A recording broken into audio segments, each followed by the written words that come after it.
Hi, everyone. I'm an alcoholic. My name is Ole-Jan. Really grateful to be here with you tonight. I want to thank Carrie for making sure that I got here safely and everyone else that made me feel so warm and welcome. I love being in a meeting where there's the three legacies of recovery present. And a mentor of mine said to pay attention to the thing in the room. And I got to experience that tonight here with you all. And I want to thank you for making me feel so welcome. And I also want to welcome the three people that introduced yourself as new. Welcome to Alcoholics Anonymous. And for anyone else that didn't introduce yourself, as new tonight, welcome. Welcome the visitors and say happy birthday to our celebrants tonight for their anniversaries and online as well for 3 years. And I'm a grateful member of Alcoholics Anonymous. If I don't say anything else, I can assure you that I did not come in here as a grateful member of Alcoholics Anonymous. In fact, this is the last place I wanted to be, but as a result of taking the actions here and working with the sponsor and working these 12 steps, I've fallen in love with this thing. Fall in love with Alcoholics Anonymous. It's changed how I look at everything. It's changed how I looked at these rooms. It's changed how I looked at life. It's changed everything in my life. It has transformed and recreated my life. And for that, I'm truly grateful. And I encourage you, the people that are new, to give this thing a shot. Here tonight, my job is at the very least to hopefully get you to another meeting. At very best, to ask someone to sponsor you tonight and give this deal a shot, which has been the best thing that's ever happened to a guy like me. I can assure you of that. So welcome. And I have a sobriety day. It's March 17, 2009. I have a home group. It's a Monday night men's to run stag. And I have a sponsor. I sponsor other people. And I have commitments in Alcoholics Anonymous. And those things have kept me in good stead here for the past 16 plus years, and it's a joy. This is not a chore for me anymore. This is a luxury. This is something that I hope that I never take for granted, that I get to come to these rooms and participate with you. So there is my gratitude. I'm going to tell you a little bit of the story, about my relationship with alcohol and what happened to a guy like me and what it's like for me now. And I always like to describe, I heard this man say once, which just nailed my whole drinking career to a T. And he said that his drinking was summarized by 3 phases, and that was magic, medicine, and misery. And that for me has been my experience. Alcohol treated something inside of me that I didn't know needed to be treated. It set me free from a cage that I did not know I was in. But the great, joke of, or not the joke, or the fool's gold of alcohol was that eventually it would set me right back into the same cage that it originally set me free from. And but when it was working, man, it was magical. I'm a kid that is as far back that I can remember. I've been consumed and thinking about myself or thinking about what you think about me, and it causes this fear, this anxiety, this feeling of separation, this worry that I don't quite fit in, or I'm not going to make it, or I'm not enough. And I had all that stuff from a very early. It's just very self-focused stuff, and I don't mean to be that way. It's just the way I think and how I interact with the world. And for a long time, I tried to find anything that could get me out of that, whether it was lying, whether it was chasing girls, whether it was sugar, whether it was sports, whatever I could do to get outside of that noise that was going on in my head, I was looking for it. But until I met alcohol, nothing set me free from that the way alcohol did. And when it was magic, it was magic. We read the 9-step promises a lot of our meetings, and that's kind of my experience when I first felt the effect produced by alcohol, which is the reason I drink. I don't drink for the taste of it. I don't drink for the bouquet. I drink for the effect, And so I was trying out for the baseball team at a young age and in high school. And I drank a couple of times earlier on, 11, 12, whatever, nothing really to report to you guys. It was just something I did and got away with. But the first time I felt the effect by alcohol, that's something that was burned into my consciousness, for the rest of my life. And I tried out for the squad, and I got invited by the seniors. I was a freshman. I got invited by the seniors on that team to go out to a kegger on the hill. And it was everything that, my whole life, I wanted 2 things. I wanted to feel a little bit of peace and ease and comfort in between my own in between my own ears and in my own skin, and to feel about a part of something, bigger than myself. And that night was my opportunity. I was going to go and hang out with the seniors on the baseball squad. And as soon as I said yes, and the excitement of saying yes, like my mind started to take over. Fear, anxiety, worry, you're going to ruin your reputation tonight. You're going to make a fool of yourself. There's going to be girls there, and this is going to end horribly. You know what I mean? Like, don't make a fool out of yourself. And so I went there to that party, and I got to the hill where the keg was, and I watched everyone walking around with their red cups, and they were interacting and they were having fun. And I wanted so desperately to be out there and with them, but I couldn't. It was like my feet were stapled to the ground. My mouth was stapled shut, and I couldn't move, paralyzed with fear, And finally, after watching me suffer for a while, the shortstop on the team, one of the seniors came up with his red cup and he said, Ole-Jan, why don't you drink this? And I drank a red cup, and something started to happen to a guy like me. And by the third cup, the magic of alcohol, the effect of alcohol had taken place in me. And all those fears and insecurities and worries about what was going to happen started to be replaced by quiet confidence, almost cockiness, I would dare say. You know what I mean? Like, I'm going to go in there. We're going in. You know what I mean? And I went in, and before you know it, I'm talking to the prom queen and I'm in her ear. The girl that I was terrified I'd run from it if I saw her in the hallways, and all of a sudden I'm in her ear. And not only am I in her ear, she's feeling me. You know what I mean? Like, we were having a good time. I still don't know to this day if she's feeling me.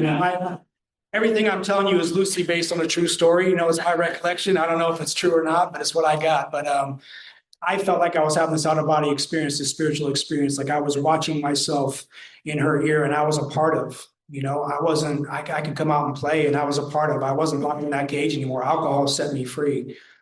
But the other thing that happens for a guy like me is, and I've learned this now, is that I have an abnormal reaction to alcohol. And when I start to feel that effect, something happens where it feels like the next drink is going to be the one. And so I kept drinking, I drank to excess. And I woke up when the shortstop of that team, the same guy that gave me the red cup, stumbled over me at the stairs of his house.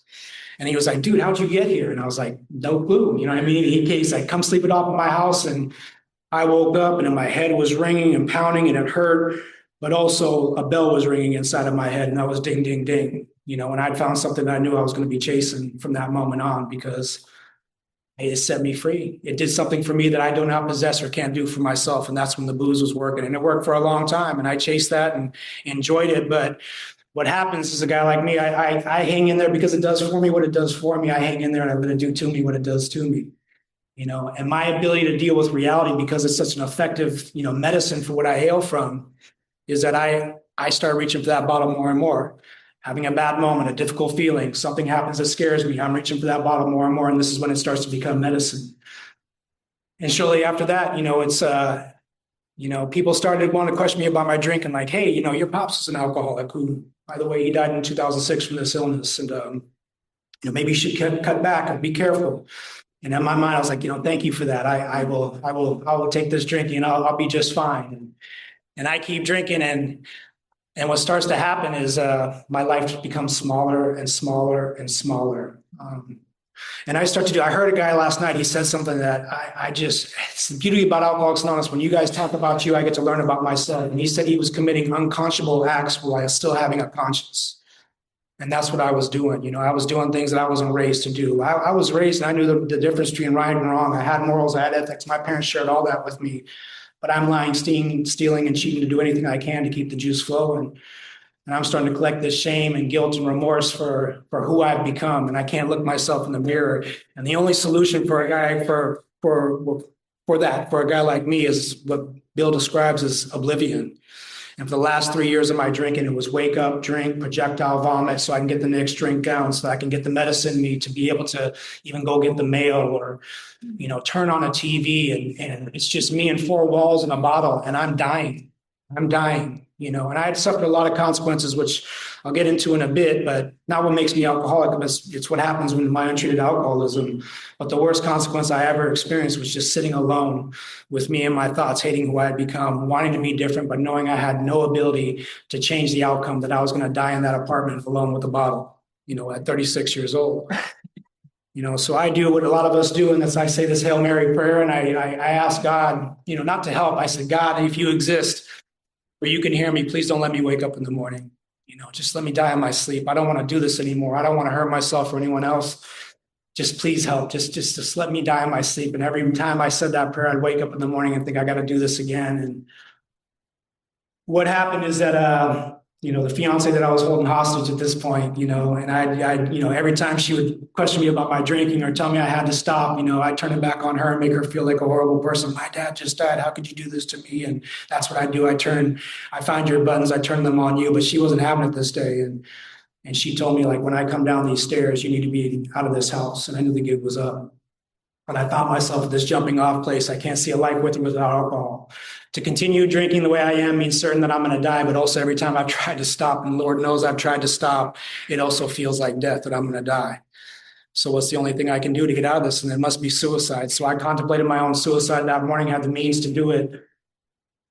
But I start to see now, I know today were an answer to my prayers that I didn't see then, was that some things started to come into my consciousness that usually weren't there. And one of them was to thinking about my mom, who, by the way, was recovering from cancer. She had both of her breast removed. She had breast cancer, and she had been struggling through chemo and radiation. And I remember her being in front of me and saying, "You're killing me quicker than the cancer can. Please stop, son. You're killing me." And I thought about my mom, and I thought about how she had already lost my dad to alcoholism. And now if I did what I was going to do, she was going to lose her only son to this illness too, by suicide. And I thought, man, I can't do that to her. So I picked up the phone and I called my mom at 7 a.m. with a bottle of Jägermeister next to me, last bottle I had. And I called my mom and I said, "Mom, I don't know what's going to happen, but I know if I don't get help today, I'm going to hurt myself." And she said, "Son, I'll be right there." She lived in Nevada. I lived in Santa Fe. And it was as soon as I hung up the phone, I want to take those words and put them back in my mouth because it terrified me, right? And it was 30 seconds later, there was a knock on the door. It's Jesus Christ, would you take a G4 jet down here? You know what I mean? And when she opened the door, I'll never forget because it was confusing. She had tears streaming down her face and she had a smile on her face at the same time. And I was like, "Why are you smiling and crying at the same time?" And she said, "Son, because I've gone to bed every night for the past 3 years wondering if I'm going to get the call that you're dead in the middle of a gutter in the middle of the night or the morning after. I'm just glad it's not going to be tonight, son. Let's go get you some help." And in that moment, what happened was I broke the delusion that I've been telling myself for so many years. I'm not hurting anyone else but myself, right? Leave me alone. I got this. Live your life. Let me live mine. And I saw the pain and hurt that had been causing in that woman's eyes for the past, God knows how many years. And so from there, I slept off my drunk on her couch. And from there, I went to detox. And from detox, I went to treatment. And I landed in a treatment center that was an AA boot camp, which really irritated me because I had gone to your meetings a couple times, with no intention of getting sober, just get the heat off my back and tell the girl I was doing something. I'd go do cocaine and Jägermeister in your bathroom and come home and say, "I'm so sorry, AA doesn't work." You know what I mean? But I really tried. So when I saw the steps, traditions on the wall, I thought, not this crap again. And something happened in that treatment center, which I'm glad happened, because I came with the argument of we agnostics, you know what I mean? That whole chapter, I'd never read it, but I came with all that. Here's the reason this is religion and this can't work. And all the ideas of the God idea can't work. And the counselor just said, Ole-Jan, I have no intention of arguing with you, but I just hope you're not turning your back for the one thing that could work for an alcoholic of our type. And as he walked away and didn't fight me, I followed him, because I was looking for a fight because I was scared. I wanted someone to fight with to be able to say, I can't do AA. And he didn't fight me. And I followed him. And I stayed in not only that treatment center, but I started taking some suggestions that I really didn't want to do. I got a sponsor and I started working the steps. And I started going to your meetings, and what I heard is just don't drink and go to meetings. Just don't drink and go to meetings. Don't drink in between meetings. And I could do that, right? I thought I could do that at least, right? And so I started going to your meetings in 90 and 90, and I got a sponsor by name, and we're reading, and every time we're reading, he said, Ole-Jan, does this make sense to you? And I go, absolutely. Can we keep going? You know what I mean? I got somewhere to be with no job, no girl, no anything, but I got to be somewhere else. And I couldn't sit still enough to hear the message. But there was a man in this meeting on Monday nights that I went to.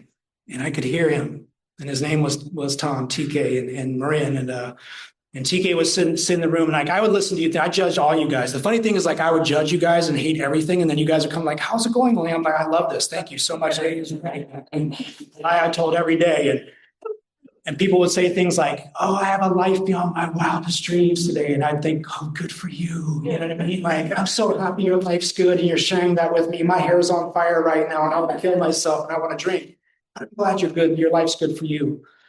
But TK would say things that were different for me. And, he would share at the meeting and say, not everything is okay in my life, but I am. And I would go to him and I go, how do you do that? And he'd say these, oh, well, the escalator's broken, so you'll just have to take the steps and find out. Thank you, TK. But he talked in a way that I could hear. My tuner could hear TK. And I started paying attention. I had an honest desire not to drink, and I was going to your meetings, but not doing much else.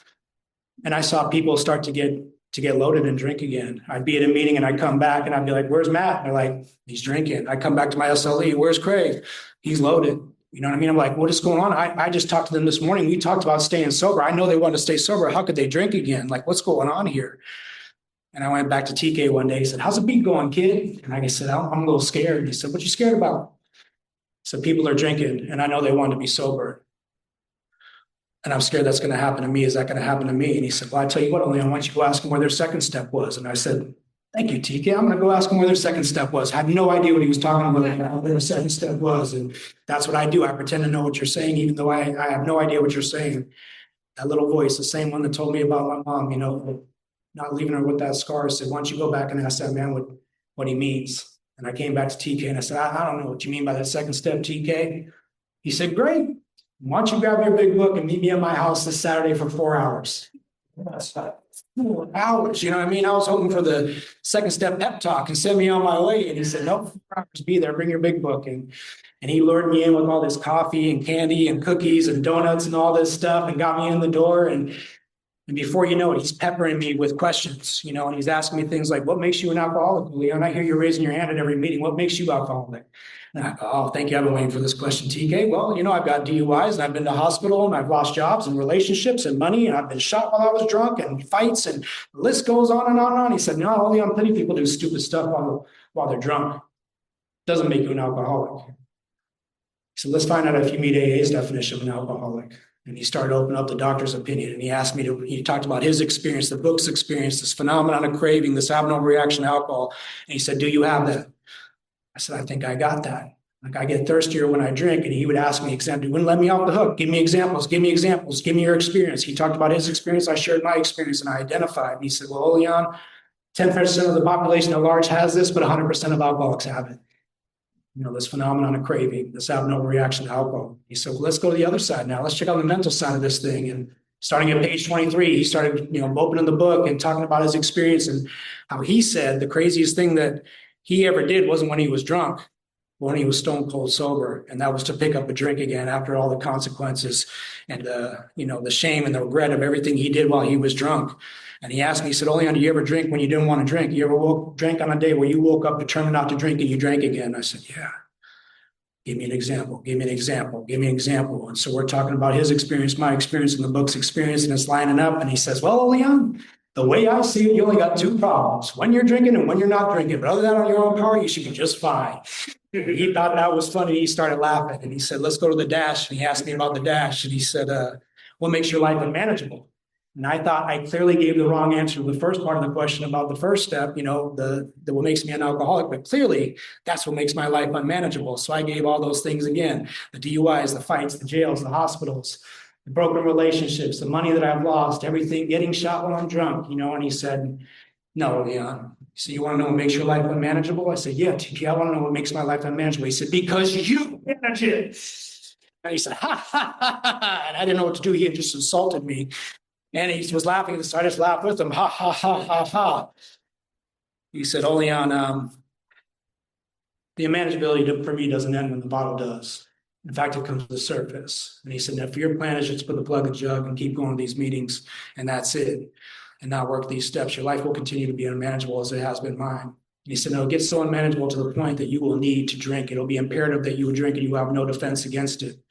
And he had me read that last paragraph on page 43 and more about alcoholism. Once more, the alcoholic at certain times will have no mental effective defense against the first drink. Neither he nor any other human being can provide it.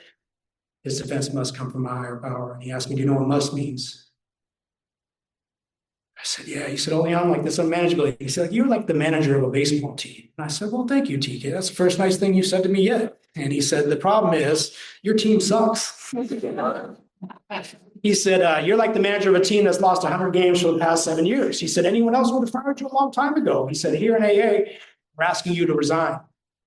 We're asking you to resign from managing your own alcoholism and resign from managing your own life. And we talked about a lot more. He had me go through the bedevilments to ask me, like how many of those things that I have going on currently. And I was like, I got all those things going on. I want to be anywhere but where I am. He said, that's untreated alcoholism, Ole-Jan. I've suffered from it. It sounds like you're suffering from it now. And if all you do is have a step 1, you still got untreated alcoholism. Those other 11 steps are designed to treat that. We got a way out. We got a solution here. And I hope you do it. So what happened is that from that moment, I walked out of that house after that 4 hours with 3 things. I walked out with 3 pertinent ideas: that I was alcoholic, couldn't manage my own life, no human power could relieve me from that alcoholism, and maybe God couldn't would if he were saw. And my second surrender, right? I'd already given up the bottle. I thought I had surrendered, take the alcohol. I know that me and alcohol don't mix. but I surrendered my self-sufficiency, my self-reliance, and surrendered the fact that maybe AA can do the impossible here that I've been unable to do. And lastly, it got me to take actions that I had no faith or belief would work. I went back to my sponsor and I said, let's get that 4-step cracking. I started getting commitments. I started praying to a God that I didn't necessarily believe in, because TK told me, like, you're going to need a higher power in between you and that insanity. And I suggest you ask that higher power to start keeping you sober as you go through this process. And I can't tell you how many times my thinking got restored to sanity as I went through that process, because the insanity hit me. It's time to drink. It's time to drink. It's time to drink. It's time to drink. And I stayed sober even when I wanted to drink. And as I worked steps 4 through 9, this magical thing happened. I got this connection with a power that I still don't understand to this day, but I get to experience. Like the steps just did surgery and took all these things out of me that blocked me in the way of this higher power. And I got to have this working relationship with this power. And as I took each step, I got to experience the promises of each of those steps, And I love that we talk about the 9th step. And I had all that stuff going on before I was halfway through. But for me, those 10-step promises had me in tears. You know what I mean? Like, I came here for that, but I didn't think that was possible for a guy like me, because that's too far-fetched. I'm just gonna have to learn to live with this mind that says I want to drink and I can't drink, I want to drink and I can't drink, and I don't want to drink and I can't drink. And I'm reading that step with my sponsor, and he asked me, it says place neutrality, problems been removed, neither cocky nor afraid, And he says, that sound about right, Ole-Jan. And I just had tears like my mom rolling down my face, and I said, yeah. And I couldn't believe it.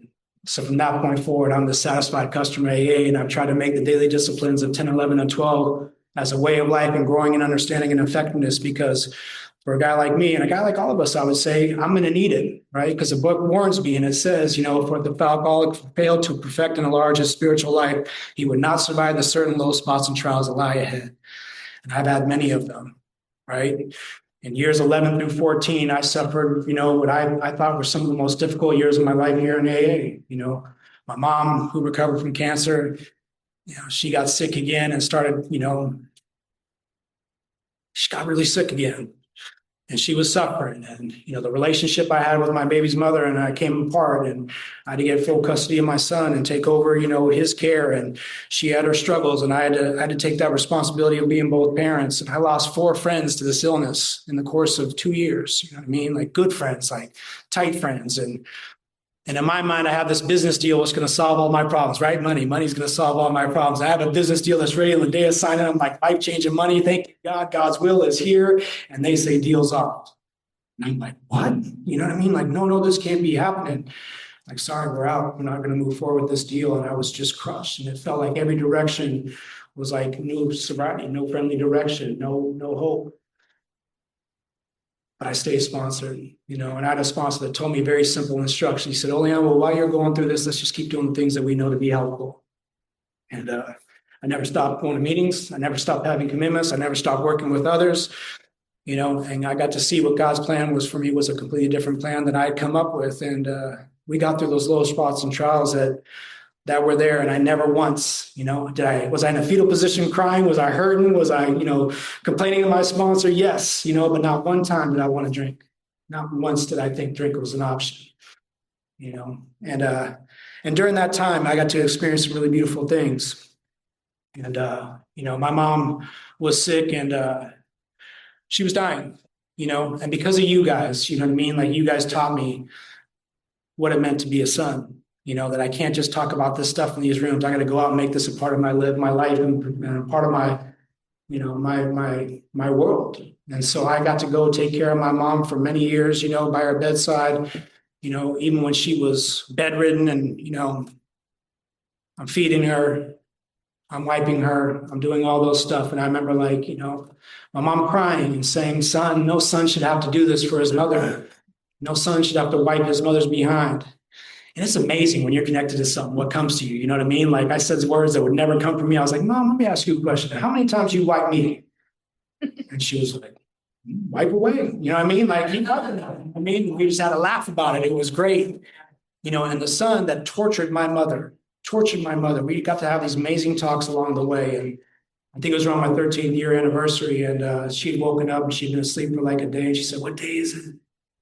I said, it's March 18th, Mama. Why? And she said, oh, yesterday was March 17th, your anniversary, huh?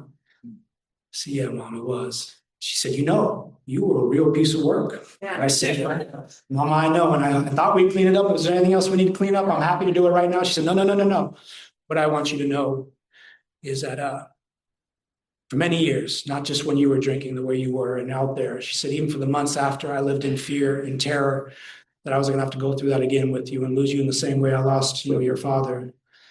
So even for months when you were sober, like the nightmares, the living nightmares, of the worry around you were there for me. She said, but you know what happened over the past 13 years? Slowly but surely, those memories started to get replaced and those voices started to calm down. And I started to get new memories replaced by the old memories of you. And she said, I admire the man you become. And I just want to tell you, I love you. And in that moment, I got to bow my head and said, thank you, God.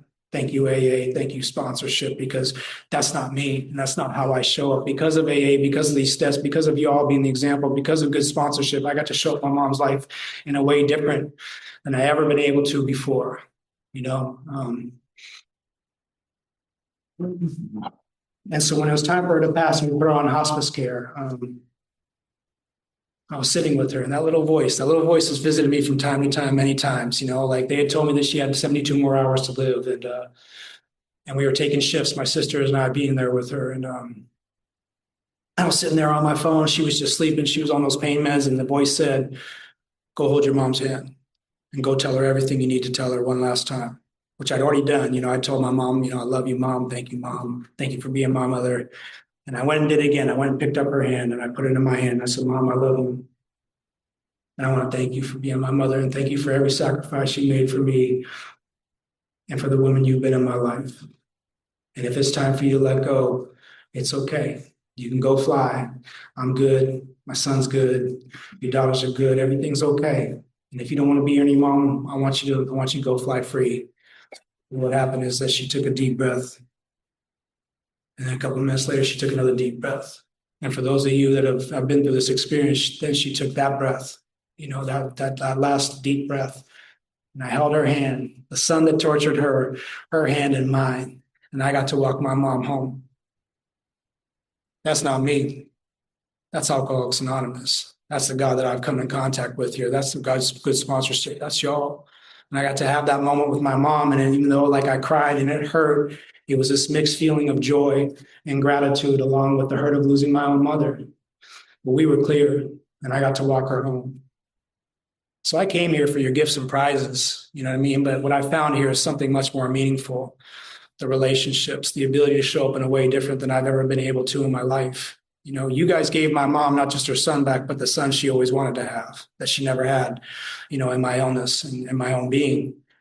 And I get to experience things too, like my son telling me when we're riding home, hey, Dad, thank you. Thank you for being my dad, and thank you always for being there, Dad. I love you. And those kind of moments are lost on me, you know what I mean? Because without AA, without this deal, I would have missed all that. I would have missed it all. Like Norm Alba used to say, to think we could have missed it all, right? I'm eternally grateful, for this deal here in Alcoholics Anonymous. And I just can't say enough about it,